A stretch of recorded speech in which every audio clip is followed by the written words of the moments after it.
తాగుబోతోడు జాతిపిత.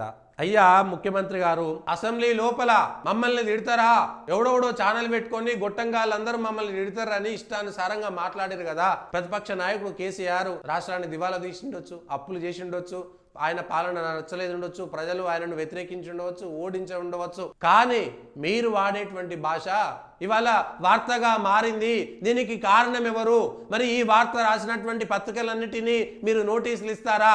మీరు మీ నోటి గుండా వాడినటువంటి బూతు పదాలను, తిట్లను, ఈ పనికి రానటువంటి భాషను ఇవాళ వార్తలుగా మరచాల్సినటువంటి పరిస్థితి ఎవరు క్రియేట్ చేసిరు అనేటువంటి విషయాన్ని మీరు ఆత్మావలోకనం చేసుకోండి, సమీక్ష చేసుకోండి.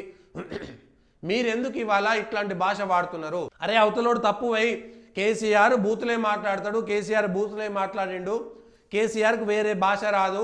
ఎస్, కేసీఆర్ది తప్పు అనుకున్నాం, కానీ మనం మంచోళ్ళం కదా, మనం గొప్పోళ్ళం కదా, కేసీఆర్ లాంటి బూతులు మనం వాడొద్దు కదా.